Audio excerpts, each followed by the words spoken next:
الحمدللہ والصلاة والسلام علی رسول اللہ وعلی آلہ وصحبہ ومن والا اما بعد۔ ہم ہندوازم یا ہندو مذہب کے حوالے سے کچھ جو ہے وہ تعارف پڑھ رہے ہیں۔ گزشتہ کل ہم نے ان کا جو دنیا کے مختلف قسم کے مراحل ہیں وہ ہم نے پڑھے تھے، اور اسی طرح روح کی جو خصوصیات ہیں یا اس کے مختلف نام ہیں وہ ہم نے پڑھے تھے، اور اس کے ساتھ ان کی کتابوں کا تعارف یہ ہم نے پڑھا تھا۔ اس کے ساتھ آج ہمارے پاس ان کی کتابوں میں سے ایک کتاب جس کو ہندوستان میں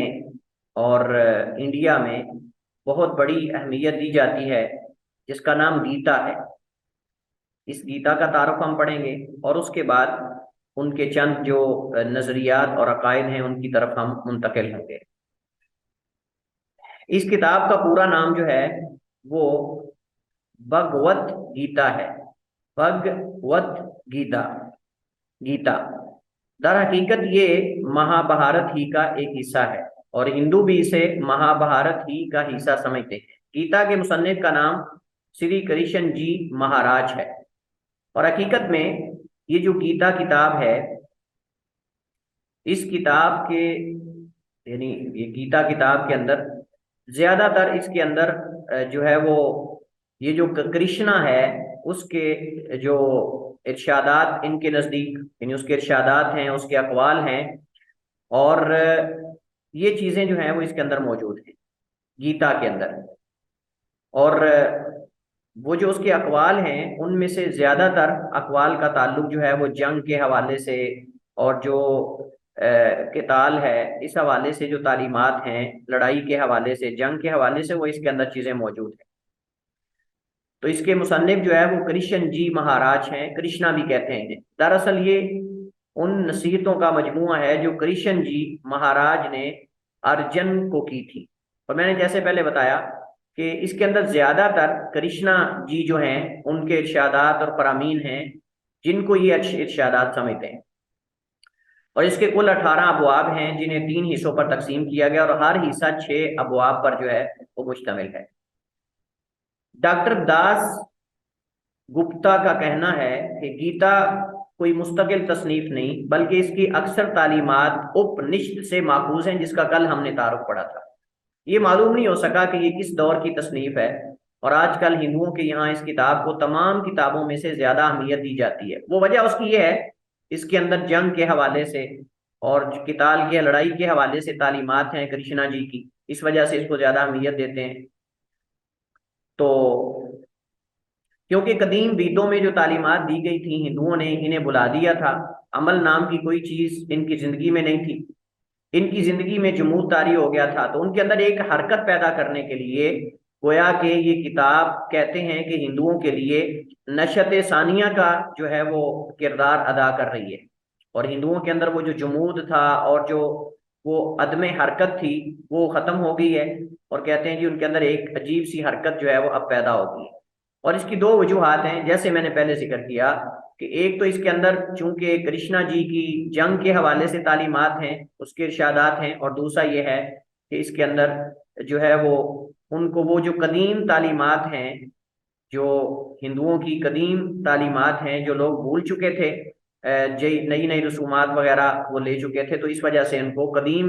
جو تعلیمات ہیں ہندوازم کی یا ہندو مت کی اس کی طرف لے جانا اصل مقصود ہے۔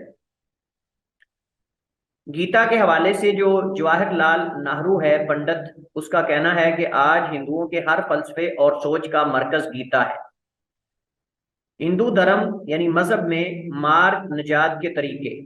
نجات کے لیے ہندی زبان میں مارگ یا مکتی بھی اسے کہتے ہیں کا لفظ استعمال کیا جاتا ہے۔ نجات حاصل کرنے کی ہندو مذہب میں مختلف طریقے ہیں جنہیں یہاں اختصار کے ساتھ وہ بیان کریں گے، یہاں اختصار کے ساتھ ان کو بیان کریں گے۔ انہوں نے یہاں کچھ ان کے نجات کے طریقے ذکر کیے ہیں، اور تقریباً ان میں سے کچھ طریقے ایسے ہیں جو صوفی ازم کے اندر بھی پائے جاتے ہیں، لیکن بصورت دیگر کچھ مشابہ ہیں اور کچھ جو ہے وہ اس سے ملتے جلتے ہیں۔ تو سب سے پہلے ہے کومارگا، راہ عمل۔ اس فلسفے کے تحت ہندوؤں کے یہاں یہ عقیدہ رکھنا انتہائی ضروری ہے کہ کائنات کا ایک ایک ذرہ ابدی قانون کی زنجیر میں جکڑا ہوا ہے، اور قربانی اور عبادت جو کہ انسانی اعمال ہیں ان کے ذریعے دو دیوتاؤں کی مرضی جو ہے اس کو پورا کیا جا سکتا ہے۔ پھر اس کے ثمرہ اور نتیجے کے طور پر بارشیں ہوتی ہیں۔ تو ہوتا یہ ہے کہ جب بارشیں آنا رک جائیں یا جو ہے وہ دھوپ نکلنا رک جائے یا اس طرح کی اور چیز کی ان کو حاجت و ضرورت ہو، تو اس صورت کے اندر وہ جو ہے وہ ان دیوتاؤں کے نام پہ قربانیاں دیتے ہیں اور عبادات کرتے ہیں، جس کے نتیجے میں وہ کہتے ہیں کہ ان کی مرضی پوری ہوتی ہے۔ اور مرضی کا نتیجہ کیا ہے کہ اس نتیجے میں پھر بارشیں ہوتی ہیں، طوفان آتے ہیں۔ اب طوفان کے اندر باقاعدہ یہ طلب تو نہیں کرتے، لیکن یہ علامت ہے کہ انہوں نے جو ہے وہ قربانی اور عبادت کو قبول کر لیا ہے۔ اسی طرح اور کئی چیزوں کو وہ اس کے ساتھ جوڑتے ہیں کہ دیوتا جو ہے وہ راضی ہو گیا یا ناراض ہے، یعنی وہ ان چیزوں کے آنے سے چیز کا جو ہے وہ اندازہ لگاتے ہیں۔ ان کے ہاں ذاتوں کا جو تصور ہے، یعنی وہ تقسیم جو موجود ہے ان کے اندر، اس کی طرف انہوں نے اشارہ کیا ہے۔ براہمن کون ہیں اور کشتری کون ہیں؟ کشتری کل میں نے ذکر کیا تھا، ان کو خا کے ساتھ بھی پڑھتے ہیں اور کاف کے ساتھ بھی پڑھتے ہیں، کشتری، ویش اور شودر۔ اس کی تفصیل کل ہم پڑھ چکے ہیں۔ یہاں انہوں نے ذکر کیا ہے کہ ان کے کام کیا ہے، اور آگے جا کے ذکر کریں گے کہ یہ جو براہمن ہیں وہ کہاں سے نکالے گئے ہیں، کشتری کہاں سے نکالے گئے ہیں، ویش کہاں سے نکالے گئے ہیں، شودر کہاں سے۔ حالانکہ چاہیے یہ تھا کہ شروع میں جب انہوں نے ان کا ذکر کیا ہے تو وہاں ان کو ذکر کر دیتے، ہندوؤں کے طبقات تو انہوں نے وہاں ذکر کیے، ان کو وہاں ذکر کر دیتے۔ اب ان کو جو ہے وہ متعدد مقامات پہ الگ الگ ذکر کرنا، یہ معلومات کو بکھیرنے والی بات ہے۔ آگے ہے جنانا مارگا، راہ عمل۔ ہندو مذہب کے بڑے رہنما کو پروہت کہتے ہیں۔ پروہت اور پروہتوں نے کو مارگا یعنی راہ عمل کے ذریعے نجات حاصل کرنے پر بہت زیادہ زور دیا ہے، جس کے نتیجے میں تناسخ یعنی آواگون، جس کا ہم نے پہلے پڑھا تھا، وہ کہتے ہیں کہ انسان کا نیا جیون ہوتا ہے، انسان جو ہے وہ ایک نئی صورت کے اندر آتا ہے، وہ کسی حیوان کی صورت میں یا کسی اور، وہ اصل میں تناسخ کی ایک دوسری صورت ہے جس کو پہلے ہم پڑھ چکے ہیں۔ کہتے ہیں کہ اس کی صورت میں یہ تناسخ کا عقیدہ سامنے آتا ہے، اگر یہ کوئی انسان کرتا ہے نا تو اس کے اندر یہ چیزیں اس پہ زیادہ وہ فوکس کرتے ہیں۔ بعد میں جب ہندو مفکرین نے غور کیا تو پتہ چلا کہ صرف راہ عمل پر چلنے سے نجات نہیں ہو سکتی، اس کے لیے سب سے پہلے یہ بات قابل غور ہے کہ عمل کیا چیز ہے، عمل جو ہے وہ کس چیز پر کیا جا رہا ہے۔ اب بات یہ ہے کہ خالی عمل انسان کرتا رہے اور عمل کے اندر بھی وہ چلے خاص قسم کے منتر جنتر اور خاص قسم کی ایسی چیزیں کرتا رہے، لیکن یہ پتہ نہ ہو کہ وہ صحیح ہے کہ نہیں، یعنی اس کی تحقیق نہ کی جائے کہ وہ صحیح ہے کہ نہیں ہے، کہاں سے آیا ہے، کدھر سے آیا ہے، تو اس کا کیا فائدہ ہے؟ خالی عمل انسان کر لے بغیر علم کے، تو یہ تو ضال مضل ہے، گمراہ انسان ہے۔ اب وہ کیسے عمل کر رہا ہے، کہاں سے اس کی معلومات ہے ساری؟ تو ہمارے اسلام کے اندر جو ہے وہ ایسا نہیں ہے کہ خالی عمل ہو، سب سے پہلے علم ہے اور اس کے بعد عمل ہے۔ اس وجہ سے فَعَلَمْ أَنَّهُ لَا إِلَهَ إِلَّا اللَّهُ، اس سے امام بخاری رحمہ اللہ تعالیٰ نے استدلال کیا، جیسے ہم نے پڑھا تھا کہ العلم قبل القول والعمل، العلم قبل القول والعمل، اس آیت سے یہ پتہ چلتا ہے کہ علم قول و عمل سے پہلے ہے، لیکن ان کے ہاں علم کی کوئی چیز ہی کوئی نہیں، تحقیق اور کہاں سے ہے، صحیح ہے غلط ہے، بس ٹھیک ہے جی یہ راہ عمل ہے، اس کے ذریعے نجات ہو سکتی ہے اور یہی انسان کو اس پر جم جانا چاہیے، علم ہونا ضروری ہے۔ تو کہتے ہیں کہ اس کے لیے سب سے پہلے یہ بات قابل غور ہے کہ عمل کیا چیز ہے، اور دوسرے نمبر پر یہ کہ وہ کون سا قانون ہے جس کے مطابق زندگی گزارنے سے انسان عمل اور رد عمل کے دائرے سے نکل کر نجات حاصل کر سکتا ہے۔ اس دوران ہندو مفکرین کے سامنے بہت سے موضوعات آئے، مثلا کائنات کا آغاز، تقدیر انسانی، حقیقت و ماہیت انسانی۔ ان موضوعات کو سامنے رکھ کر انہوں نے نجات کے راہ عمل کے ساتھ جو ہے وہ جنانا مارگا یعنی راہ عمل کا انتخاب کیا، جس سے یہ بات بھی روشن ہو گئی کہ ہندو مذہب میں عمل کا وجود مقدم ہے اور علم کا حصول مؤخر ہے۔ جیسے میں نے پہلے اشارہ کیا کہ یہ عمل پر زور دیتے ہیں، علم پر زور نہیں دیتے، یعنی یہ معلومات کہاں سے ہیں اور ہمیں سیکھنا چاہیے، حق تک پہنچنے کے لیے جستجو کرنی چاہیے، نہیں ایسا نہیں۔ لہذا ان کے ہاں عمل کا تصور علم سے مقدم ہے، اور عمل سے مراد وہ عمل جو ان کے ہاں یعنی کہ صحیح عمل جو ان کے ہاں عمل قرار دیا گیا اس پر، جیسے قربانیاں ہیں، نذر و نیاز ہیں، دیوتاؤں کے نام پر، بتوں کے نام پر وغیرہ وغیرہ، یہ ساری چیزیں۔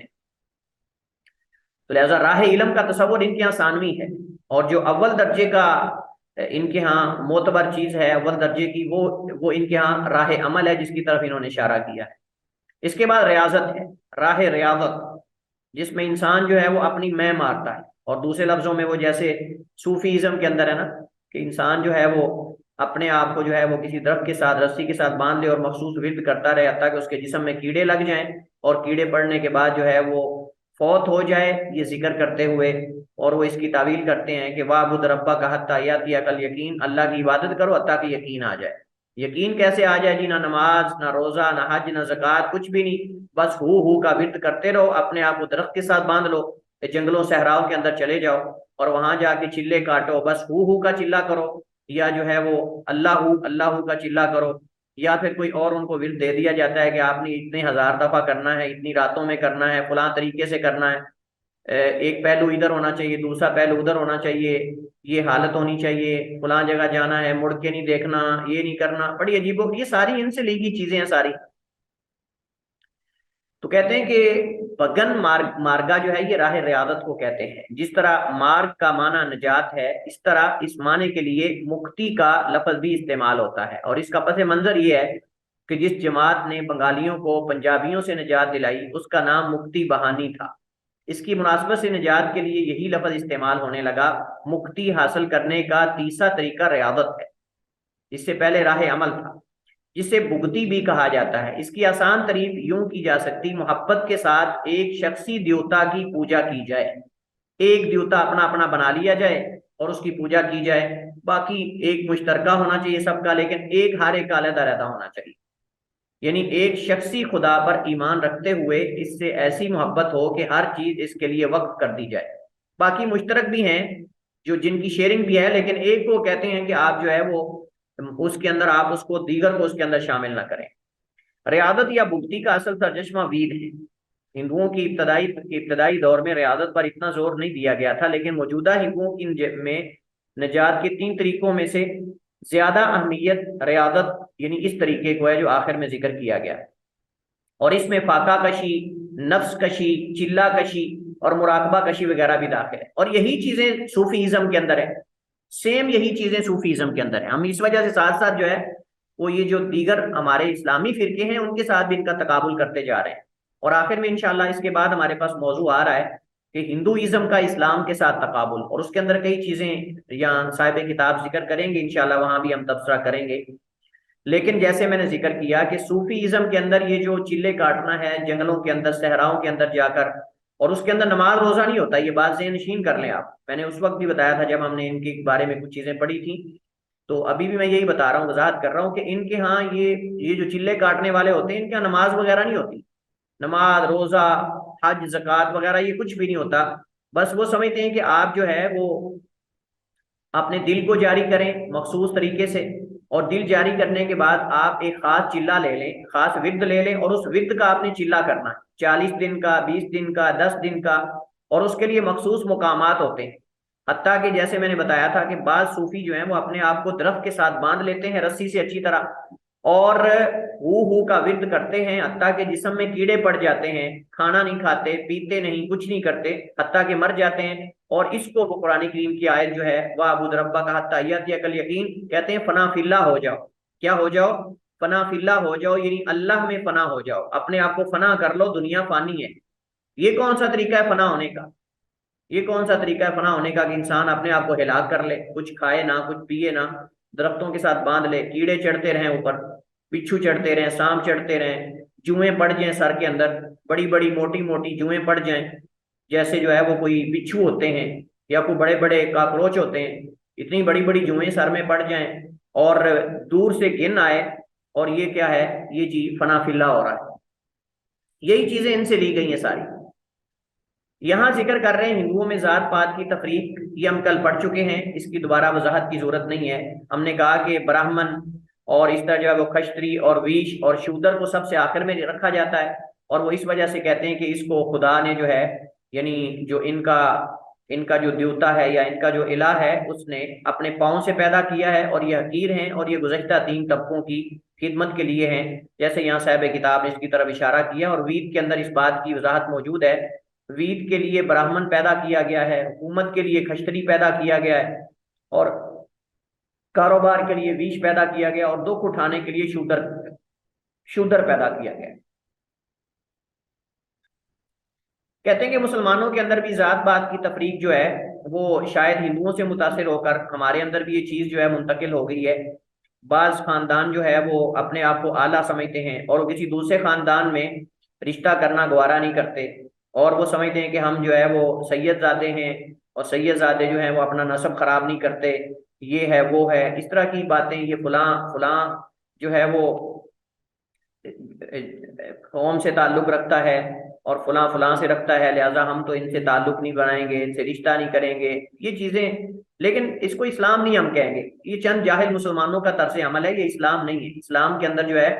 وہ ایسی بالکل بھی بات نہیں، اسلام کے اندر سب برابر ہیں، تقویٰ کی بنیاد پہ جو ہے وہ مقدم رکھا جائے گا، اور افضلیت اور یہ ساری چیزیں جو ہیں ان کو رکھا جائے گا۔ ہندو مذہب میں شودر کی حیثیت کیا ہے ہم کل پڑھ چکے ہیں، ان کو گھٹیا سمجھتے ہیں، ان کو خدمت کے لیے رکھا ہوا ہے، جو گھٹیا کام ہے اس کے لیے ان کو رکھا ہوا ہے، اور بڑی اس کے بارے میں عجیب و غریب قسم کی چیزیں۔ ایک اور انکشاف ہندوازم کے اندر ہے جو نیوگ کے نام سے، یہ ہم پڑھیں گے۔ نیوگ کیا ہے؟ نیوگ حقیقت میں اگر میں یہ کہوں کہ جو جاہلیت کے نکاح ہوتے تھے نا، جاہلیت کے جو نکاح ہوتے تھے، یہ نیوگ اس کی ایک صورت ہے، یہ نیوگ اس کی ایک صورت ہے۔ گزشتہ زمانے کے اندر حضرت عائشہ رضی اللہ تعالیٰ عنہ کی حدیث ہے سنن ابی داؤد کے اندر کہ عورتوں نے اپنے گھروں میں جھنڈے لگائے ہوتے تھے، عورتوں نے اپنے گھروں میں جو نکاح کرنا چاہتی تھی وہ جھنڈا لگا دیتی تھی، اور جھنڈا لگانے کے بعد کیا ہوتا تھا، ایک بندہ آیا، اس نے اس کے ساتھ بدکاری کی، پھر دوسرا بندہ آیا، پھر تیسرا بندہ آیا، اس کی ایک تعداد ہوتی تھی، اس کی ایک تعداد ہوتی تھی 10 کے قریب، یا جتنے بھی، ہر عورت کا اپنا کوئی ایک خاص قسم کا عدد ہوگا یا تعداد ہوگی، ایک لیمٹ ہوگی جو اس نے طے کی۔ 10 بندے ہیں یا 8 بندے ہیں، ان کے ساتھ وہ بدکاری کرتی تھی، اور گناہ کرنے کے بعد حاملہ ہو جاتی تھی۔ حاملہ ہونے کے بعد وہ بچہ جب جنم لیتی تھی، بچے کو پیش کر دیا جاتا تھا۔ اب قیافہ شناس آتا تھا، وہ دیکھتا تھا کہ یہ بچہ ان 8 یا 10 لوگوں میں سے کس کے مشابہ ہے، ان 8 یا 10 لوگوں میں سے کس کے مشابہ ہے۔ اگر بچہ ان میں سے کسی کے مشابہ ہوتا، جس کے مشابہ ہوتا، وہ بچہ اس کے سپرد کر دیا جاتا، اور وہ عورت اس سے نکاح کر لیتی تھی، اس شخص سے وہ نکاح کر لیتی تھی جس سے بچہ جو ہے وہ مشابہ ہے۔ یہ طریقہ ہوتا تھا، اور بعض عورتوں نے جھنڈے لگائے ہوتے تھے صرف بدکاری کے لیے، ان کا مقصد نکاح نہیں ہوتا تھا۔ بہرحال بالکل اس سے قریب قریب تصور جو ہے یہ نیوگ کا ہے۔ آئیے ذرا ہم اس کو پڑھتے ہیں کہ نیوگ ہے کیا۔ اس کے اندر اسلام نے ہمیں ایک تصور دیا، بلکہ ہر مذہب کے اندر، اگر یہ مبالغہ نہ ہو تو ہر مذہب کے اندر ایک جو ہے وہ ان کے ہاں شرعی طریقہ ہے، تو یعنی لڑکے اور لڑکی کا آپس میں ملنے کا شرعی طریقہ موجود ہے۔ ہم نے یہودیت کے اندر بھی پڑھا، ہم نے نصرانیت کے اندر بھی پڑھا، تقریباً تمام ادیان اور مذاہب کے اندر اس کا طریقہ موجود ہے، حتیٰ کہ خود ہندوؤں کے اندر بھی اس کا طریقہ موجود ہے۔ لیکن اگر کوئی شخص فوت ہو جاتا ہے تو اس کے بعد اس کی بیوی کا جو طرز عمل، اس کے ساتھ جو ان کا سلوک ہوتا ہے، وہ بڑا انتہائی گھٹیا قسم کا ہوتا ہے، اور اس کے بارے میں بڑی عجیب قسم کی ان کے ہاں جو ہے وہ آراء پائی جاتی ہیں۔ اس وجہ سے ہم اس نیوگ جو ان کا نظریہ ہے اس کو ہم پڑھتے ہیں کہ یہ کیا چیز ہے۔ تو اس میں وہ کہتے ہیں کہ دنیا کے ہاں جتنے بھی مذاہب ہیں ان میں باہم جنسی تعلق کو انتہائی اہمیت دی گئی ہے، اور ان کے اندر باقاعدہ ایک پاکیزہ تعلق قائم کرنے کے لیے، پاکیزہ اولاد لینے کے لیے باقاعدہ ان کے ہاں ایک خاص قسم کی رسومات ہوتی ہیں، اور یہ چیزیں ان کے اندر موجود ہیں۔ لیکن یہاں کہتے ہیں کہ ان کے ہاں اصول اولاد کا ایک انوکھا طریقہ ہے جو دنیا کے کسی مذہب میں نہیں پایا جاتا، اسے کہتے ہیں نیوگ۔ ایک رسم کے طور پر جدید ہندو مذہب میں اسے سوامی دیانت کہا جاتا ہے، سوامی دیانت، انہوں نے اس کو یہ نام دیا ہے۔ اس کی مختصر تفصیل یہ ہے کہ اگر کسی عورت کا شوہر انتقال کر جائے، اس کی بیوہ کو باقی ماندہ ساری زندگی شادی کرنے کی اجازت نہیں ہوتی، بلکہ اس سے پہلے تو ابھی تو کچھ تھوڑا ان کو عقل آ گئی ہے، کچھ تھوڑا سلجھ گئے یہ لوگ، بلکہ اس سے پہلے کیا ہوتا تھا کہ جب کوئی شوہر فوت ہو جاتا تھا تو اس کی بیوی کو اچھے کپڑے پہنا کر، زیور پہنا کر، دلہن بنا کر اس کے ساتھ جلا دیتے تھے، اس کے ساتھ جلانے کا حکم تھا، یعنی جیسے شوہر کو جلایا جاتا تھا ایسے ہی اس کی بیوی کو دلہن بنا کر اس کے ساتھ جو ہے وہ لکڑیوں میں ڈال دیا جاتا تھا اور دونوں کو اکٹھا جو ہے وہ جلا دیا جاتا تھا۔ لیکن انہوں نے دیکھا کہ لوگ جو ہیں وہ پہلے مذاہب کے خلاف جو ہے وہ اس طرح کی چیزیں جو ہے وہ اٹھا کر پیش کرتے ہیں اور وہ ظلم کی داستانیں بیان کرتے ہیں، تو شاید کہیں ہمارا جو مذہب ہے اس کے اندر بھی اس طرح کی چیزیں لوگ بیان کریں گے تو شاید لوگ متنفر ہو جائیں، ہمارے بھی لوگ۔ تو اس وجہ سے انہوں نے پھر اس کو ایک اور طریقہ جو ہے وہ اپنایا۔ صاف ظاہر ہے کہ عورت کو جب شادی کی اجازت نہیں تو اس کا متبادل انہوں نے دینا ہی تھا اس کو، تو متبادل کیا ہے ذرا آپ سن کے حیران ہو جائیں گے۔ اور اس وجہ سے آپ دیکھیں گے کہ انڈیا کے اندر جو بیوہ عورتیں ہوتی ہیں، خصوصاً ہندو، بہت زیادہ بدکاری عام ہے ان کے، خصوصاً ان کے اندر۔ تو اس کا اصل میں وجہ اس کی یہ ہے، اگر کسی عورت کا شوہر انتقال کر جائے تو اس کی بیوی، اس کی جو بیوہ ہے، باقی ماندہ ساری زندگی شادی کی اس کو شادی کرنے کی اجازت نہیں ہوتی۔ قدیم زمانے میں عورت کو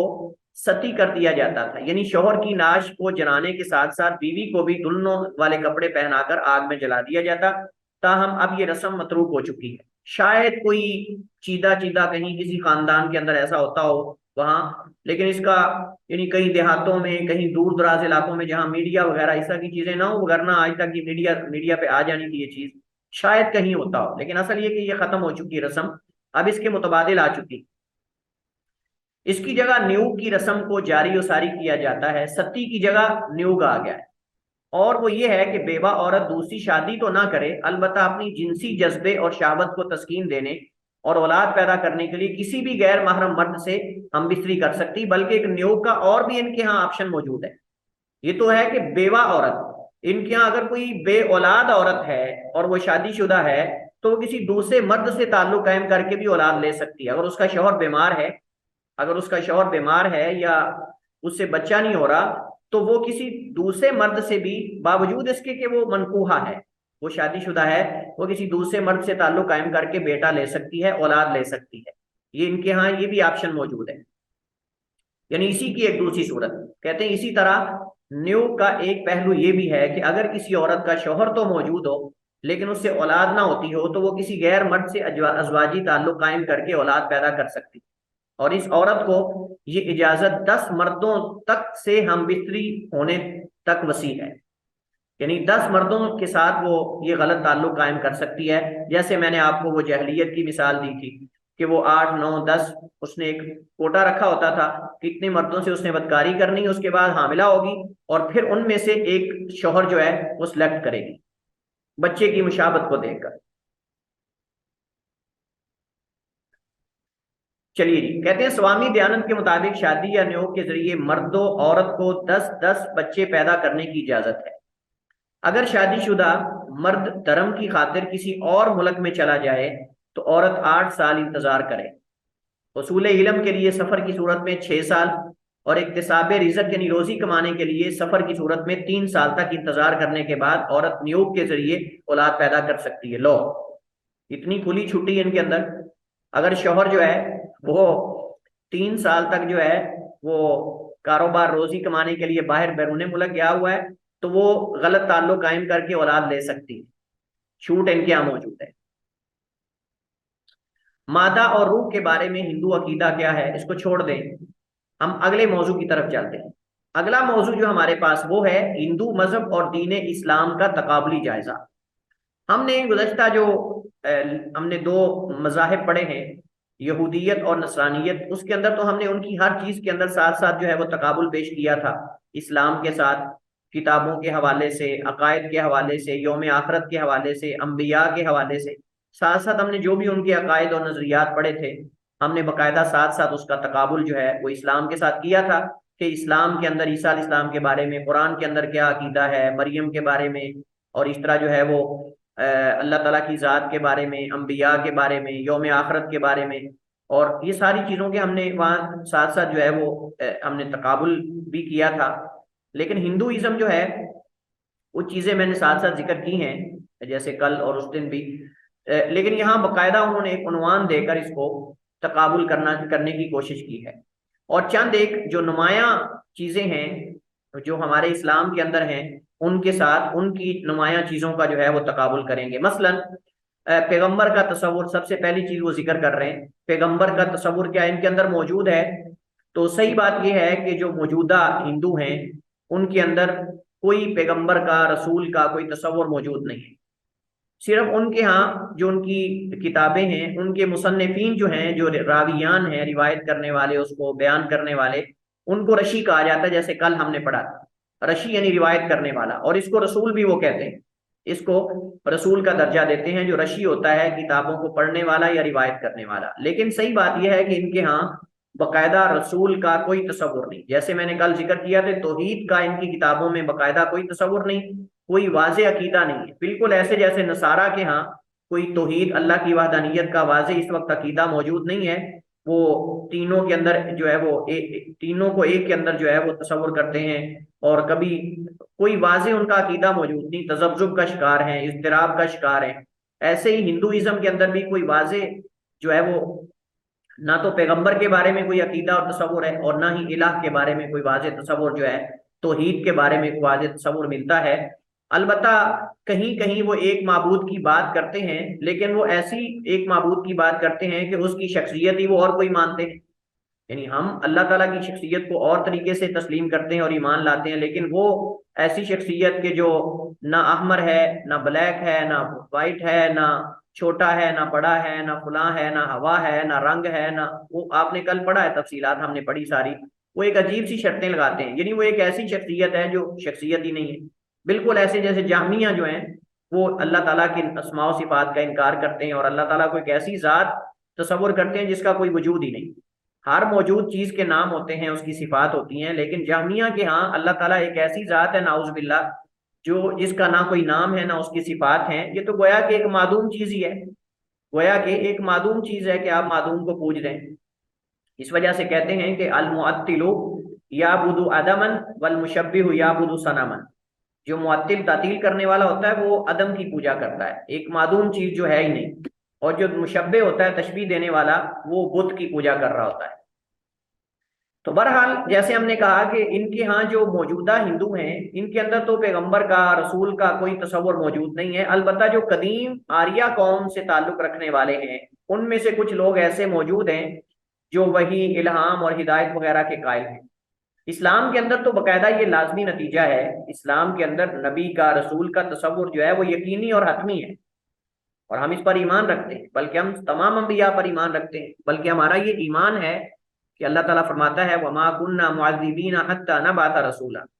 ہم اس وقت تک کسی قوم کو عذاب نہیں دیتے جب تک ان کے پاس ہمارا رسول نہ آ جائے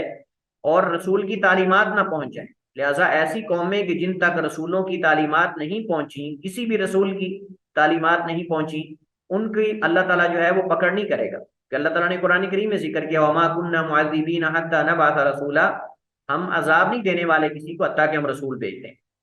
اور اس بات میں بھی کوئی شک نہیں ہے کہ ہر قوم کے اندر اللہ تعالیٰ نے نبی یا رسول جو ہے وہ بھیجا ہے، تو یقیناً ان کی جو آغاز کی قومیں ہیں آریہ وغیرہ، ہم نے کہا کہ وہ توحید اور ان چیزوں کو جانتے تھے آغاز میں، لیکن اس کے بعد وہ یہاں کے رہنے والے لوگوں سے متاثر ہوئے، اور کچھ انہوں نے اپنے غلط عقائد کے اندر ان کو متاثر کیا، تو ایک دوسرے کو جو ہے وہ انہوں نے جو ہے وہ خراب کر کے، یہ مکسنگ کر کے جو ہے وہ اس طرح کے عقائد جو ہیں اور اس طرح کے نظریات جو ہیں، رسومات وہ لا کر ہندوستان کے لوگوں کے سامنے جو ہے وہ پیش کی ہیں۔ اللہ تعالیٰ قرآن کریم میں فرماتا ہے وَلَقَدْ بَعَثْنَا فِي كُلِّ أُمَّةٍ رَسُولًا، اور البتہ تحقیق ہم نے ہر امت میں رسول بنا کر بھیجے۔ اس کے بعد جو مساوات اور خاندانی تعارف ہے، اس کے اندر آپ دیکھیں کہ ہمارے ہاں جو مساوات ہیں وہ کیا ہے، نبی کریم علیہ الصلوۃ والسلام نے، ہمارے نبی نے، ہمارے رسول اور خاتم النبیین سید الاولین والآخرین سید ولد آدم نے آخری اپنے حجت الوداع کے خطبہ کے اندر اس چیز کو واضح کر دیا کہ ہمارے اسلام کے اندر یہ ذات پات اور یہ رنگوں کا اور یہ جو چودراہٹیں ہیں ان کا کوئی جو ہے وہ اہمیت اور ان کا کوئی مقام نہیں ہے، سارے انسان، سارے مسلمان اس مذہب کے اندر رہنے والے برابر ہیں، ہم یہ فرق نہیں کریں گے کہ یہ سید زادہ ہے، یہ غیر سید زادہ ہے، کوئی ہمارے ہاں فرق نہیں، سارے برابر ہیں، ایک امام کے پیچھے سب کھڑے ہوتے ہیں، قرآن کو سارے پڑھنے کا حکم ہے، سب کو قرآن پہ تدبر کرنے کا، سب کو قرآن کریم پڑھنے کا حکم ہے، کوئی تمیز نہیں کی گئی، کوئی فرق نہیں کیا گیا، سب کو برابر رکھا گیا ہے۔ اور اسی وجہ سے وہ اقبال کا شعر بھی ہے ایک ہی صف میں کھڑے ہوئے محمود و ایاز، نہ کو بندہ رہا نہ کو بندہ نواز، تو ہمارے ہاں تو یہ تصور ہے، اللہ تعالیٰ نبی کریم علیہ الصلوۃ والسلام نے خطبہ حجۃ الوداع کے اندر فرمایا لا فضل لعربی علی عجمی ولا لاحمر علی اسود ولا لاسود علی احمر الا بتقوی، کسی عربی کو کسی اجمی پر، کسی گورے کو کسی کالے پر، کسی دوسرے کو ایک دوسرے پر کوئی فقیت اور فضیلت حاصل نہیں مگر تقوی کی بنیاد پر، مگر تقوی کی بنیاد پر۔ اور اللہ تعالیٰ نے قرآن کریم کے اندر بھی اس بات کو واضح کر دیا ان اکرمکم عند اللہ اتقاکم، کہ اللہ تعالیٰ نے جو تمہارے خاندان اور یہ قبائل کو بنائے ہیں یہ صرف اس لیے لتعارف، تاکہ تم ایک دوسرے کا تعارف حاصل کرو، کیونکہ اگر یہ ذاتیں اور یہ قومیں نہ ہوتی تو کیسے پتہ چلتا کہ محمد بن فلاں کس خاندان سے ہے؟ محمد نام کے کئی آدمی ہیں، احمد نام کے کئی آدمی ہیں، اس طرح ابراہیم نام کے کئی آدمی ہیں۔ اب ایک ہی علاقے کے اندر، ایک ہی محلے کے اندر بسا اوقات ایک نام سے کئی لوگ ہوتے ہیں، اگر یہ ذاتیں نہ ہوں، اگر یہ خاندان اور یہ قبائل نہ ہوں تو کیسے پہچانا جائے کہ یہ محمد اس خاندان کے اندر، ایک خاندان کے اندر بسا اوقات ایک نام سے کئی ہوتے ہیں۔ میں نے آپ کو مثال دی تھی کہ ہمارے ایک افریقی ساتھی تھے، ان کا نام تھا محمد اول خامس، محمد اول خامس، یعنی محمد ان میں سے پہلا اور پہلے میں سے پانچواں، یعنی ان کے والد بھی محمد تھے اور والد کے بھی آگے کئی بھائی سے محمد محمد، اور یہ آگے آگے اس کے والد کے بیٹے یعنی یہ جو ہیں ان کے آگے بھائی بھی کئی ہیں، محمد اول خامس، یعنی محمد اول کا بیٹا محمد خامس، پانچواں محمد۔ تو اس طرح کر کے مطلب افریقہ کے اندر بھی کئی خاندانوں کے اندر یہ جو تھوڑے پڑھے لکھے لوگ ہیں ان کے اندر اس طرح کے نام رکھے جاتے ہیں۔ تو بہرحال یہ اگر قبائل نہ ہوں تو کیسے لوگ پہچانے کہ یہ محمد اس خاندان کا کون سا ہے اور اس خاندان کا کون سا ہے؟ تو بہرحال یہ تو صرف تعارف کے لیے ہے، لیکن اللہ تعالیٰ کے ہاں ان اکرمکم عند اللہ اتقاکم، وہ صرف متقی اور پرہیزگار ہے۔ باقی اللہ تعالیٰ نے یہ دنیا کا نظام بنایا ہے کہ کچھ لوگ مالدار ہیں، ان کے پاس پیسہ ہے، کچھ لوگ ایسے ہیں جن کے پاس پیسہ نہیں ہے، وہ ان کی خدمت کرتے ہیں اور وہ ان کو اس کے بدلے کے اندر اجرت دیتے ہیں، معاوضہ دیتے ہیں، اور باقاعدہ اللہ تعالیٰ نے جو ملازم ہیں، جو اجرت کرنے والے، مزدوری کرنے والے، اللہ کے رسول نے صلی اللہ علیہ وسلم نے، اللہ تعالیٰ نے اپنے نبی کے ذریعے ان لوگوں کے بھی حقوق متعین کر دیے ہیں، ان لوگوں کے حقوق بھی متعین کر دیے، یہاں تک کہ اگر کوئی ملازم ہے، کس خاندان سے بھی اس کا تعلق ہے، نبی کریم علیہ الصلوۃ والسلام نے فرمایا کہ 3 لوگ ایسے ہیں، اللہ تعالیٰ فرماتا ہے کہ میں قیامت کو ان کا جو ہے وہ مدعی ہوں گا اور ان کا مد مقابل ہوں گا، یعنی ان کی جگہ میں ان کا مقدمہ لڑوں گا۔ اللہ تعالیٰ فرماتا ہے ان میں سے ایک وہ رجل استاجر اجیرن،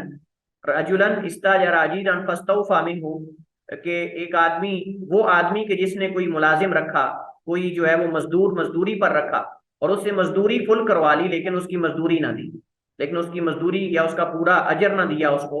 اللہ تعالیٰ فرماتا ہے کہ میں ایسے شخص کی جگہ پر اس کا مدعی ہوں گا اور اس کے خلاف جو ہے میں اس کا مد مقابل ہوں گا قیامت کو۔ اس طرح کے حقوق ہمارے،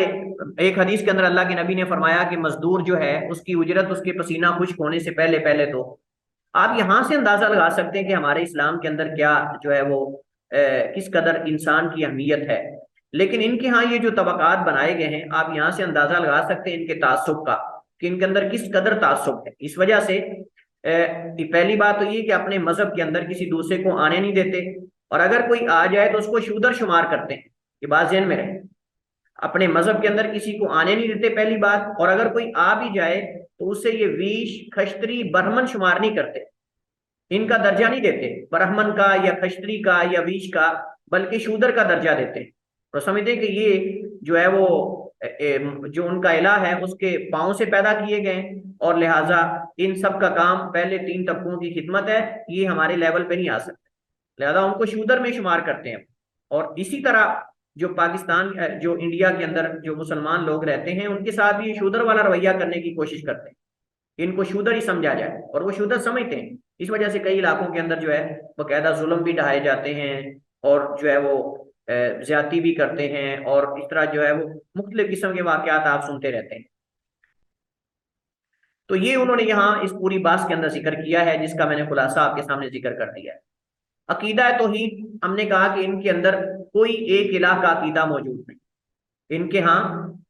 ہندوؤں کے ہاں کوئی ایک الہ کا تصور موجود نہیں، جہاں کہیں بھی ایک الہ کی بات کرتے ہیں وہاں شراکت ظہور موجود ہوتی ہے، کسی نہ کسی اعتبار سے وہ شراکت ظہور موجود ہوتی ہے۔ ان کے ہاں عقیدہ تثلیث موجود ہے، جیسا ہم نے پڑھا تھا، جیسے نصارہ کے ہاں عقیدہ تثلیث ہے، جیسے صوفیاء کے ہاں نور میں نور الہ والا عقیدہ ہے، ایسے ان کے اندر عقیدہ تثلیث یعنی تین معبودوں کا، تین سے زیادہ کا، ہر چیز کو پوجا ان لوگوں نے، تو ایسی قوم کے ہاں عقیدہ توحید کہاں سے آ سکتا ہے؟ ہاں البتہ جو قدیم آریہ قوم تھی ان کے اندر ہم نے پہلے پڑھا تھا کہ جب وہ آئے تھے تو ان کے اندر عقیدہ توحید اور یہ چیزیں موجود تھیں، تو اس کے بعد ان کے ساتھ ملنے سے ان کے عقائد کے اندر بھی بگاڑ پیدا ہو گیا۔ لیکن اسلام کے اندر جو ہے وہ اللہ تعالیٰ کسی طرح کی بھی شراکت قبول نہیں کرتا۔ ہمارے مذہب کے اندر، اسلام کے اندر، چونکہ ہم تقابل اسلام کے ساتھ کر رہے ہیں، تو اسلام کے اندر ایک سے زائد معبودوں کا تصور قطعاً بھی نہیں ہے۔ اللہ تعالیٰ نے اس وجہ سے باقاعدہ قرآن کریم کے اندر جو ہے وہ اعلان کر دیا ان اللہ لا یغفر ان یشرک بہ، بلکہ اللہ تعالیٰ نے اگر قرآن کریم کے اندر کچھ آیات کے اندر مخالفین اعتراض کر سکتے تھے کہ تمہاری قرآن کریم کے اندر جو ہے وہ جمع کے صیغے استعمال ہوئے ہیں، انا نحن نزلنا الذکر وَإِنَّا لَهُ لَحَافِظُونَ، انا کا لفظ استعمال ہوا، انا جمع کے لیے، اس کا مطلب زیادہ معبود ہیں۔ اللہ نے اس چیز کی نفی کرنے کے لیے، اس اشکال اور وہم کو دور کرنے کے لیے اللہ نے محکم پوری صورت اتار دی تاکہ کوئی یہ نہ سمجھے کہ شاید اللہ تعالیٰ مسلمانوں کے ہاں بھی کوئی ایک سے زائد الہوں کا تصور ہے۔ اللہ تعالیٰ نے فرمایا قل هو اللہ احد اللہ الصمد لم یلد ولم یولد ولم یکن له کفوا احد۔ ہر چیز کی اللہ تعالیٰ نے یہاں شراکت کی نفی کر دی کہ اللہ کے ساتھ ذات میں، صفات میں، کسی چیز میں کوئی جو ہے وہ شراکت داری کسی کی نہیں، حتیٰ کہ علم غیب اللہ کی خصوصیت ہے، اس کے اندر بھی اللہ تعالیٰ شرک کو قبول نہیں کرتا۔ اور نبی کریم علیہ تحیۃ و تسلیم نے اپنی احادیث کے اندر وہ شرک کے سارے دروازے بند کر دیے، وہ سارے ذرائع اور وہ راستے بند کر دیے جو شرک کی طرف لے جانے والے تھے۔ حتیٰ کہ نبی کائنات علیہ السلام نے وہ حدیث آپ سنتے رہتے ہیں، میں اکثر ذکر کرتا رہتا ہوں کہ جب ایک صحابی نے اللہ کے نبی کو کہا ما شاء اللہ وشئتا، کہ ہوتا وہ ہے جو آپ اور اللہ چاہیں، تو اللہ کے نبی کا رنگ بدل گیا، آپ نے فرمایا اجعلتنی للہ ندا، کہ آپ نے مجھے اللہ تعالیٰ کا شریک بنا دیا ہے، قل ما شاء اللہ وحدہ، صرف یہ کہو کہ جو اللہ وحدہ لا شریک چاہتا ہے۔ آپ نے یہاں فوراً دروازہ بند کر دیا۔ تو ہماری شریعت کے اندر، ہمارے مذہب کے اندر عقیدہ توحید واضح ہے، اس کے اندر کسی قسم کا ابہام نہیں، بلکہ ہماری امت اسلامیہ کی خصوصیات ہیں دیگر مذاہب کے مقابلے میں کہ ہمارے ہاں عقیدہ واضح، ہر چیز کا عقیدہ واضح، اللہ کی ذات کے بارے میں عقیدہ ہمارا واضح ہے، انبیاء کے بارے میں ہمارا عقیدہ واضح ہے، کتابوں کے بارے میں ہمارا عقیدہ واضح ہے، یوم آخرت کے بارے میں ہمارا عقیدہ واضح ہے، اور غیبیات کے بارے میں، ایمانیات کے بارے میں ہمارا عقیدہ واضح ہے، اس کے اندر کسی قسم کا ابہام نہیں ہے۔ تو اس وجہ سے ہم یہ پوری امت کے مذاہب کو چیلنج کرتے ہیں کہ اسلام کے اندر جو بیان کردہ عقائد ہیں، جس قدر ان کے اندر شفافیت ہے اور جس قدر ان کے اندر جو ہے وہ واضح اور جو ہے وہ حقانیت ہے، وہ آپ کسی مذہب کے اندر اس قدر نہیں دکھا سکتے۔ یہاں تو غیر اللہ کے نام کی قسم کھانے کی بھی اجازت نہیں ہمارے اسلام کے اندر، صرف اللہ کے نام، اس کی ذات اور صفات کی قسمیں کھائی جائیں گی، غیر اللہ کے نام کی قسمیں کھانا بھی جائز نہیں۔ اللہ تعالیٰ نے باقاعدہ بیٹے کی نفی کی ہے، جن لوگوں نے اللہ کی طرف بیٹے کی نسبت کی، جن لوگوں نے اللہ کی طرف بیٹیوں کی نسبت کی، اللہ نے ان کی بھی نفی کی ہے۔ اللہ تعالیٰ نے جن لوگوں نے کہا کہ اللہ کے ساتھ واسطہ ہیں، شریک ہیں، وسیلہ ہیں اللہ کے درمیان ہمارے، اللہ نے ان کی بھی نفی کی اور اللہ تعالیٰ نے ان کی بھی تردید کی ہے۔ اور مجمل طور پہ اللہ تعالیٰ نے جو اللہ کے ساتھ کسی بھی اعتبار سے شرک کرتے ہیں یا شراکت داری کا دعویٰ کرتے ہیں، اللہ نے ان کے بارے میں اعلان کر دیا ان اللہ لا یغفر ان یشرک بہ ویغفر ما دون ذلک لمن یشاء، اللہ نے شرک کو معاف نہیں کرنا، اس کے علاوہ جو نیچے والے گناہ ہیں اللہ چاہے تو معاف کر سکتا ہے۔ ایمان بالغیب کے بارے میں ہندوؤں کے ہاں بالکل بھی ایمان بالغیب کی کوئی صورت موجود نہیں، یہ غیب پر بالکل ایمان نہیں رکھتے، چونکہ ان کی کتابیں فلسفے سے متاثر ہیں اور فلسفے کی تعلیمات ان کی کتابوں کے اندر ہیں، جیسا کہ ہم نے گیتا کے بارے میں اور کئی چیزوں کے بارے میں، کئی کتابوں کے بارے پڑھا، ان کے یہاں فلسفہ ہے۔ اور یہ بات یقینی ہے کہ جو فلسفے سے متاثر ہیں وہ کبھی غیبیات پہ ایمان نہیں رکھتے۔ یہ بات ذہن میں یہ قاعدہ اور اصول بٹھا لیں کہ جو فلسفے سے متاثر ہوتے ہیں، فلاسفہ ہیں یا فلسفے سے متاثر ہیں، وہ غیبیات پر یقین نہیں رکھتے، وہ جو حسیات چیزیں ہوتی، محسوس کی جانے والی، سامنے نظر آنے والی تجربات اور محسوس کی جانے والی چیزیں، ان پر یقین رکھتے ہیں۔ تو ان کے ہاں غیب کے بارے میں، غیبی چیزوں کے بارے میں بالکل بھی کوئی عقیدہ نہیں، یہ غیب پر ایمان نہیں رکھتے۔ جبکہ ہمارے ہاں تو ایمان بالغیب جو ہے وہ ایمان کا حصہ ہے، یؤمنون بالغیب ویقیمون الصلاۃ، ہماری اکثر ایمانیات سے متعلق چیزیں ہیں ہی غیبی، ہمارے اسلام کے اندر اکثر ایمانیات سے متعلق چیزیں ہیں ہی غیبی۔ اور کوئی بندہ اگر کہے کہ آپ کیسے بن دیکھے ایمان لاتے، ہم کہتے ہیں کہ دیکھیں، کسی عقیدے پر ایمان رکھنا اور اس کی حقانیت کو ماننا اور تسلیم کرنا، اس کا امتحان تو تب ہوتا ہے نا کہ جب انسان دیکھے بغیر ایمان لائے. یہ اصل ایمان ہے. یہ نہیں کہ انسان جو ہے جب تک دیکھے نا تب تک جو ہے وہ انسان کہہ کہ میں ایمان نہیں لاؤں گا. تو ہم اپنے معبود اور رب پر ایمان رکھتے ہیں، ہمارے پاس اس کے دلائل ہیں، عقلی دلائل بھی ہیں، نقلی دلائل بھی ہیں، اور فطرتی نیچرلی دلائل بھی ہمارے پاس موجود ہیں، جس بنیاد پر ہم اللہ تعالیٰ کو، اگرچہ اللہ تعالیٰ کو دیکھا نہیں، وہ غیب ہے، لیکن ہم اس پر ایمان رکھتے ہیں کیونکہ ہم نے اللہ تعالیٰ کی صفات کو جانا ہے، اللہ تعالیٰ کی معرفت ہم رکھتے ہیں، اور اللہ تعالیٰ کے افعال ہمارے سامنے، زمین و آسمان کی تخلیق اور یہ ساری چیزیں اس بات کا منہ بولتا ثبوت ہیں کہ کوئی خالق اور مالک ہے، اور وہ یکتا ہے. اس کا اس یکتائی میں، اس صفت میں، اس ذات اور صفات میں کوئی شریک نہیں ہے. اسی طرح ہمارا عقیدہ جو ہے وہ فرشتوں کے بارے میں ہمارا عقیدہ واضح ہے. یقیناً جب اللہ تعالیٰ موجود ہے تو کچھ ایسی مخلوقات ہیں جو اس کے رسول ہیں. جیسے دنیا میں انسانوں کے اندر رسول ہوتے ہیں، اللہ بنا کر بھیجتا ہے، ایسے دیگر امور کو سر انجام دینے کے لیے اللہ نے اپنے رسول اور قاصد رکھے ہوئے ہیں. ان میں فرشتے اللہ تعالیٰ کے معاملات کے لیے رسول ہیں جو ان چیزوں کے درمیان اور اللہ کے درمیان ہیں. اسی طرح جنات ایک قوم ہے جس کو ہم تسلیم کرتے ہیں، اور جنات کو ویسے یہ بھی مانتے ہیں. تو ہم کہتے ہیں کہ جب تم بعض غیبی چیزوں کو مانتے ہو تو بعض کو کیوں نہیں مانتے؟ غیبی چیزوں کا مطلب یہ کہ ہم یہاں ایمان بالغیب کی بات کر رہے ہیں، یعنی ایمانیات کی بات کر رہے ہیں، وگرنہ وہ بھی کچھ چیزوں کو وہ بھی مانتے ہیں. یہ انتر منتر جنتر شنتر اور یہ چیزیں، ان کو بھی کئی چیزوں کو وہ مانتے ہیں. حالانکہ جو فلاسفر ہیں یا جو دیگر لوگ ہیں وہ تو جادو کو نہیں مانتے، جادو کی حقیقت کو، حالانکہ یہ جادو کرتے ہیں اور جادو ان کے اندر موجود ہے. تو بہرحال عمومی طور پہ یہ کہ ان کے ہاں ایمان بالغیب اور یہ چیزیں موجود نہیں ہیں. ایمان بالغیب سے ہم مراد یہاں ایمانیات لے رہے ہیں جو ایمان سے اور عقائد سے متعلقہ چیزیں ہوتی ہیں. باقی عملی طور پہ تو عام روٹین کے اندر، معمولات کے اندر تو یہ بھی بعض چیزوں کو حالانکہ محسوس نہیں کر رہے ہوتے لیکن مان رہے ہوتے ہیں. تو اسلام کے اندر جو ہے وہ ایمان بالغیب کا عقیدہ ہے ہی بنیادی عقیدہ، اس کے بغیر ایمان ہی کسی کا مکمل نہیں ہوتا. اس کے بعد علم کی بنیاد. علم کی بنیاد یہاں اصل میں انہوں نے اشارہ کیا ہے اس موضوع کی طرف جس کو ہم نے ایتھیزم کے اندر، الہاد کے اندر پڑھا تھا، علم و معرفت کے مصادر.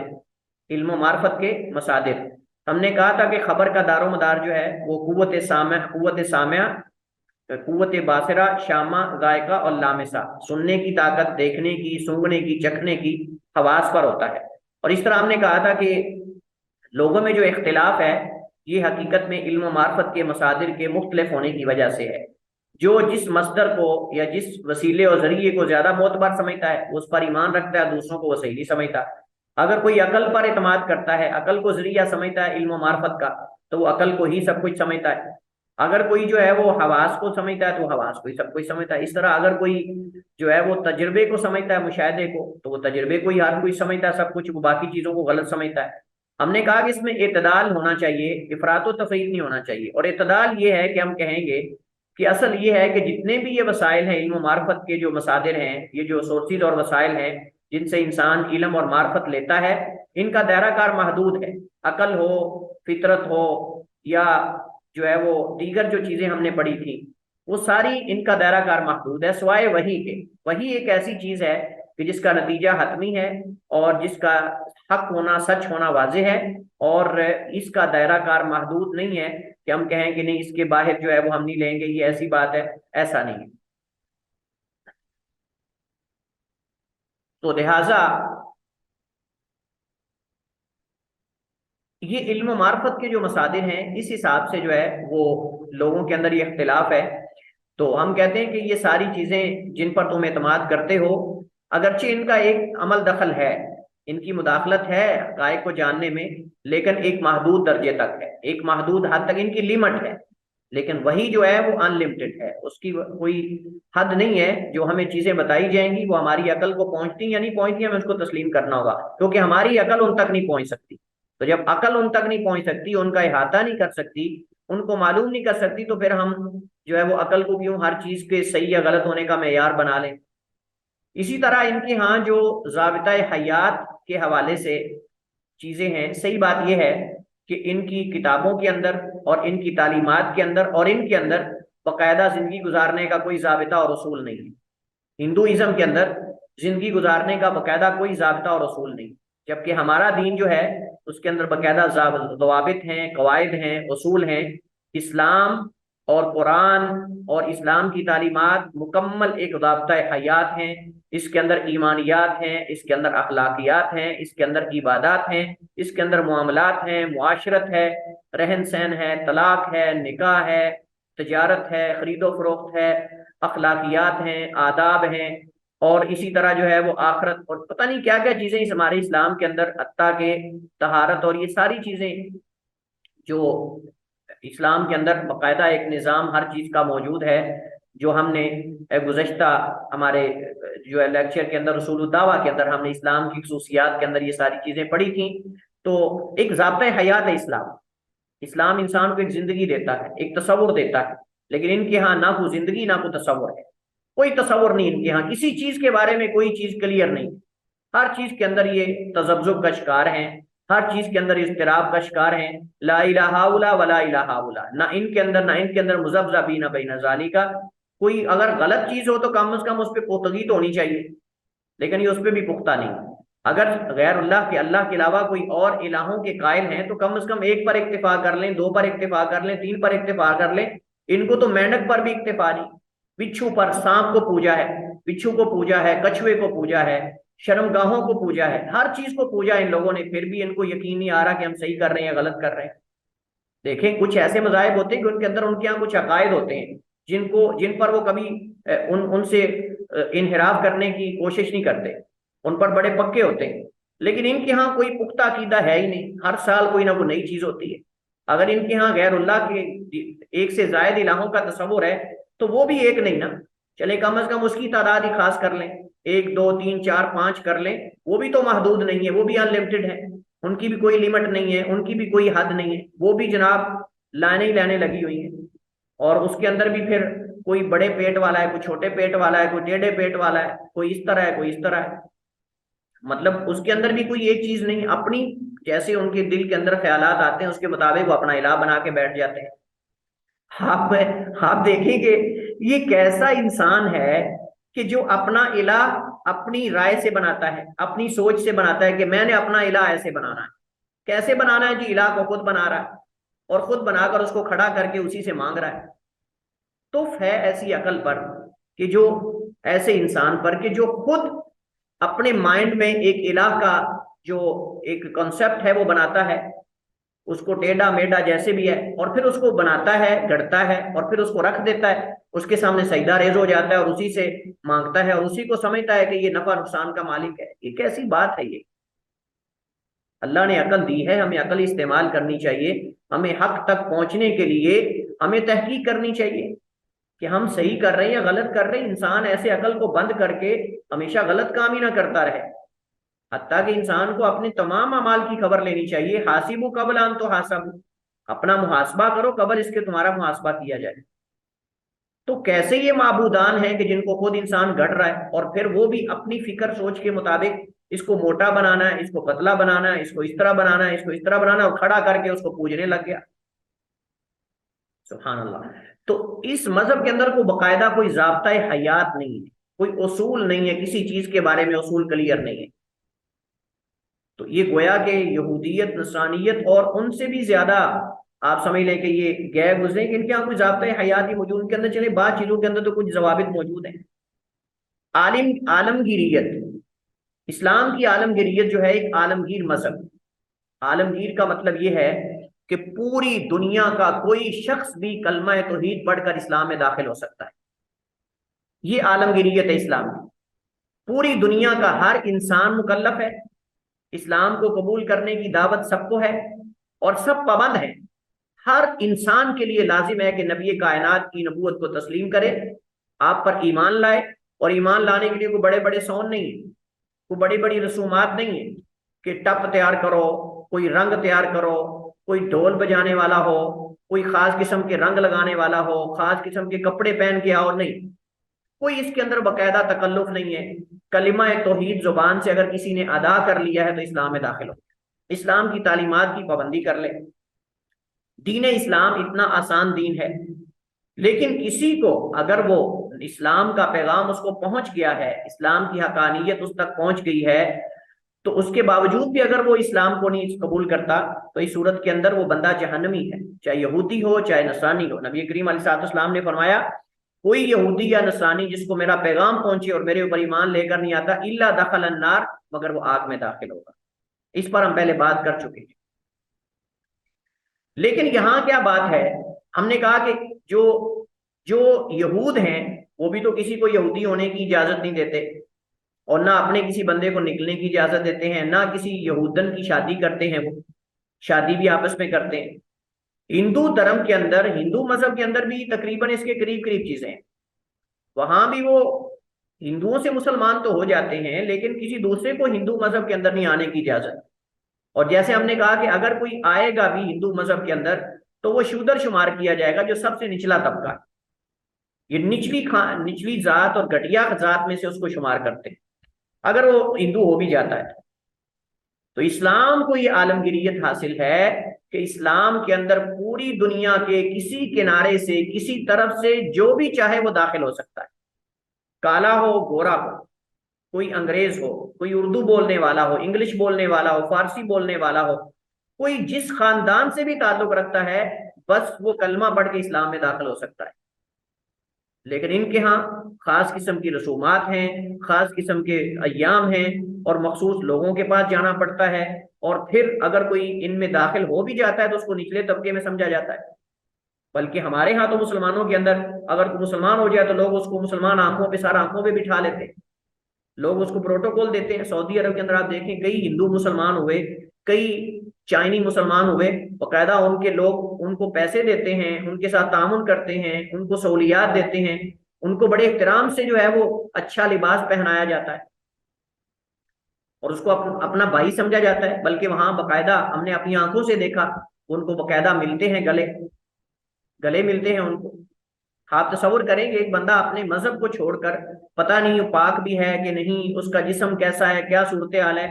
اور کیا کھاتا تھا پہلے، کیا کچھ بڑے تصورات انسان کے ذہن میں آتے ہیں، لیکن ایک مسلمان ہونے والے کو انسان جو ہے وہ گلے لگا لے اور اس کو مل لے۔ تو یہ اسلام کی خوبی ہے، اسلام کی عالمگیریت ہے کہ کسی اور مذہب کے اندر جلدی سے وہ اپنے دل کے اندر سے نفرت ہی نہیں نکالتے۔ آپ کسی مذہب کے اندر جا کے دیکھیں، اگر کوئی بندہ ان میں جانے کی کوشش کرتا ہے تو وہ اس کو ایک تیسرا تھرڈ پرسن سمجھتے ہیں، اس کو اپنا نہیں سمجھتے۔ یہ اسلام کی خوبی ہے کہ ہم اگر کوئی مسلمان ہوتا ہے تو ہم اس کو مرحبا، ویلکم کہتے ہیں، اس کو سر آنکھوں میں بٹھا لیتے ہیں، اس کو ایک احترام اور مقام دیتے ہیں۔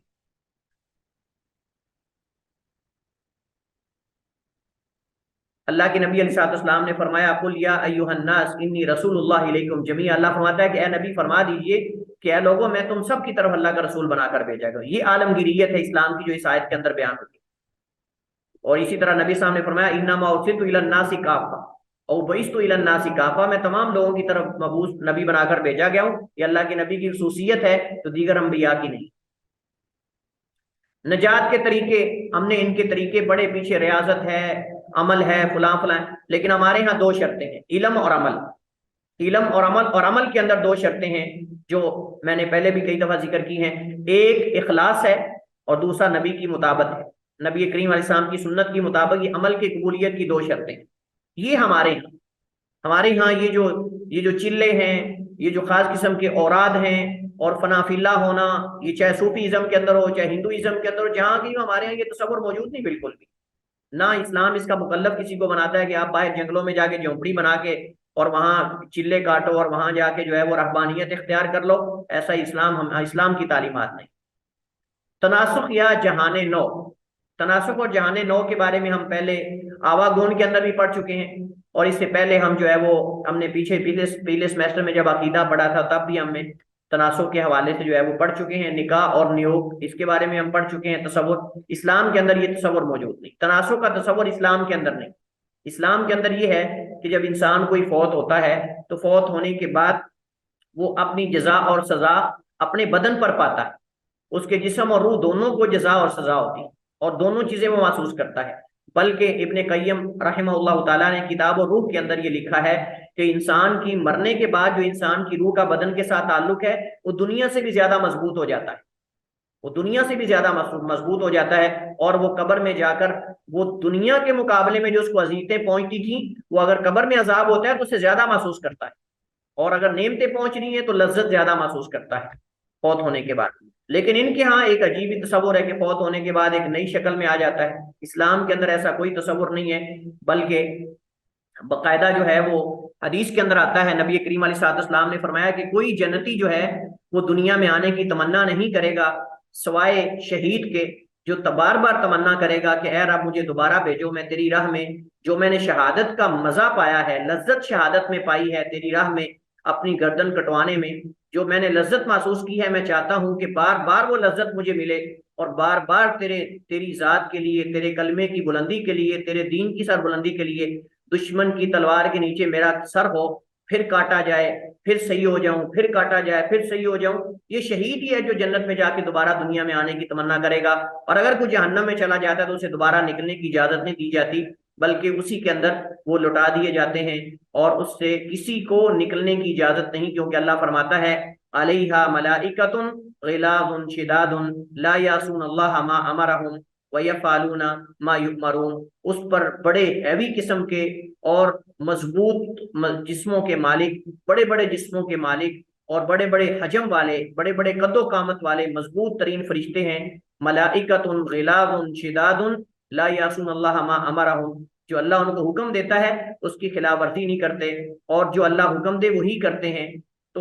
وہ فرشتے بھلا کسی انسان کو نکلنے دیتے ہیں؟ اگر نیک روح ہے تو اس کا آنے کو دل نہیں کرے گا اللہ کی نعمتیں دیکھ کر، اور اگر کوئی بری روح ہے تو اس کو کوئی آنے نہیں دے گا۔ لہٰذا یہ جو ہمارے بعض جہالا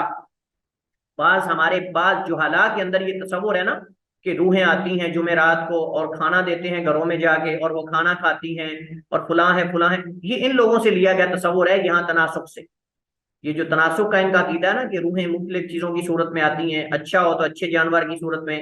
اب اس کے اندر ہم نے پڑھا تھا کہ ان کے یہاں دو عقیدے ہیں، بعض کہتے ہیں کہ انسان کی روح جو ہے وہ کسی انسان کی صورت میں آتی ہے، بعض کہتے ہیں کہ نہیں، عمومی کسی بھی چیز کی صورت میں آ سکتی ہے۔ یہ دو چیزیں ان کے اندر عقائد، بعض عام تناسخ سمجھتے ہیں، بعض خاص سمجھتے ہیں۔ جو عام سمجھتے ہیں وہ کہتے ہیں کسی بھی چیز کے اندر آ سکتی ہے اس کی روح منتقل ہو کر، یعنی کاپی ہو کر، دوسرے لفظوں میں کیا کہتے ہیں، کاپی ہو کر، کنورٹ ہو کر۔ اور کچھ کہتے ہیں کہ نہیں، وہ خاص ہے، صرف انسان کے اندر آتی ہے، یا صرف حیوان کے اندر آتی ہے، فلاں حیوان کے اندر آتی ہے، اس کے نام بتائے ہوئے ہیں۔ تو بہرحال اسلام کے اندر یہ تصور موجود نہیں ہے۔ جو ہم نے کہا کہ پہلی بات تو یہ ہے کہ انسان دو حال سے خالی نہیں، یا نیک ہے یا بد ہے۔ اگر نیک ہے تو اس کا آنے کو دل نہیں کرے گا، اور اگر کوئی بد ہے تو اسے کوئی آنے نہیں دے گا۔ تو اس صورت کے اندر عقیدہ جو ہے اس سے اس کا بطلان جو ہے وہ ثابت ہوتا ہے۔ اس وجہ سے جب انسان دنیا سے جائے گا تو وہ کہے گا رب ارجعون لعلی اعمل صالحا فیما ترکت، اللہ مجھے ایک دفعہ لوٹا دو، میں شاید عمل کروں گا۔ اللہ فرمائے گا کلا انہا کلمۃ هو قائلها ومن ورائہ برزخ الی یوم یبعثون، کہ ہرگز نہیں، یہ ایک کلمہ ہے جو بار بار زبان سے ادا کر رہا ہے، اور اس کے پیچھے برزخ ہے، اور جو ہے وہ قیامت تک اس برزخ کے اندر رہے گا، دنیا میں نہیں آ سکتا۔ ہمارے ہاں عقیدہ واضح ہے، صاف ہے، شفاف ہے، کوئی تناسخ نہیں، کوئی نیا جہان نہیں، انسان جو ہے وہ واپس آتا ہے اور جو ہے وہ اس کے اندر پھر ایک نئے صورت میں آتا ہے، فلاں ہے، یہ ہے، وہ ہے، کوئی ایسا عقیدہ نہیں ہے۔ اس کے علاوہ نکاح، ہمارے ہاں نکاح واضح ہے، اس کے اندر شروط ہیں، شہود ہونے چاہیے، دو گواہ ہونے چاہیے، اور اس کے اندر ولی کا ہونا، فلاں فلاں چیزیں، یہ ساری چیزیں واضح ہیں، ہم جیسے کہ فقہ کے اندر پڑھ چکے ہیں۔ اور ان کے اندر یہ جو نیوگ کا عقیدہ ہے وہ بالکل ہماری اسلام کی تعلیمات کے خلاف ہے، بالکل جو ہے وہ موافق نہیں ہے اس کے۔ ہاں اگر کسی ہندو کا نکاح جو ہے وہ ان کے طریقہ، جو صحیح طریقہ ہے اس کے مطابق ہوا ہو، اور وہ طریقہ کیا ہے، دو گواہ ہوں، اور اس کے اندر جو ہندوؤں کے یہاں طریقہ معروف ہے وہ اسلام کے خلاف نہ ہو۔ اگر کوئی مسلمان ہو جاتا ہے، یعنی کوئی مسلمان ہندو، دو میاں بیوی ہو جاتے ہیں مسلمان، تو ان کا نکاح دوبارہ نہیں پڑھایا جائے گا، بلکہ اسی گزشتہ نکاح کا جو ہے وہ اعتبار کیا جائے گا، سوائے اس نیوگ والا جو عقیدہ ہے اس کے۔ باقی کچھ چیزیں انہوں نے یہاں ذکر کی ہیں، گائے کے بارے ہم پہلے پڑھ چکے ہیں، ہمارے ہاں کوئی جانور ایسا نہیں جو پیروں کی گائے ہو یا اس طرح کی کوئی چیز ہو، کوئی ایسی بات نہیں ہے۔ باقی حجر اسود پر وہ قیاس کرتے ہیں، وہ کہتے ہیں تم حجر اسود کو چومتے ہو، اس کا جواب پہلے ہم پڑھ چکے ہیں، اس کو یہاں دوبارہ دہرانے کی ضرورت نہیں۔ انسان کی قربانی، ابراہیم علیہ السلام کے واقعے سے استدلال کرتے ہیں کہ انہوں نے اسی طرح جو ہے وہ حضرت عمر کا ایک واقعہ پیش کیا جاتا ہے کہ دریائے نیل کے نام وہ ایک لڑکی دلہن بنا کر اس کے سپرد کرتے تھے، تو حضرت عمر نے خط لکھا اس دریائے نیل کے اندر، اس کو لکھ کر جو ہے وہ اس کے اندر ڈال دیا، اس کے بعد وہ کبھی چڑھتا نہیں تھا، یعنی وہ پانی اس کا بہت آپے سے باہر ہو جاتا تھا، لوگ ایک دلہن تیار کر کے جو ہے وہ اس کے اندر ڈال دیتے تھے، جس سے جو ہے وہ یا تو پانی کم ہوتا تھا تو زیادہ ہو جاتا تھا، اور اگر زیادہ ہے تو وہ مطلب کہ وہ سیلاب وغیرہ کی صورت نہیں بنتا تھا اس طرح کا۔ لیکن یہ واقعہ صحیح سند سے ثابت نہیں، یہ واقعہ جو ہے حضرت عمر بن خطاب والا، وہ دریائے نیل کے اندر وہ خط پھینکنے والا، اور یہ واقعہ صحیح سند کے ساتھ ثابت نہیں، بعض تاریخی روایات کے اندر ذکر، تاریخی کتابوں میں ذکر کیا جاتا ہے، لیکن اس کا کوئی تصور موجود نہیں ہے۔ لہذا اسلام کے اندر کوئی ایسی چیز کا تصور نہیں، اور یہ صرف ان کے اندر ہے، انسانوں کی قربانی کا ہندوؤں کے اندر موجود رہا ہے۔ وراثت اسلام کے اندر واضح ہے کہ اسلام کے اندر عورت کے لیے جو ہے وہ مرد کے لیے دگنا ہے، للذکر مثل حظ الانثیین، اور ان کے اندر جو ہے وہ عورت کو باقاعدہ محروم کر دیا جاتا ہے، اور عورت جو ہے وہ اپنے شوہر فوت ہونے والے کی وراثت سے حصہ نہیں لیتی، اور اسی طرح جو ہے وہ لڑکیوں کو بھی محروم کر دیا جاتا ہے باپ کی جائیداد سے، اور کئی خاندانوں اور قبائل کے اندر یہ چیز موجود ہے، لیکن ہمارے اسلام کے اندر اس کی اجازت نہیں ہے، جیسا کہ واضح یہ چیز موجود ہے، کئی چیزیں انہوں نے آگے ذکر کی ہیں، اسی پر ہم فی الحال اکتفا کرتے ہیں۔ واللہ تعالی اعلم و احکم، صلی اللہ وسلم علی نبینا محمد وعلی آلہ وصحبہ وسلم۔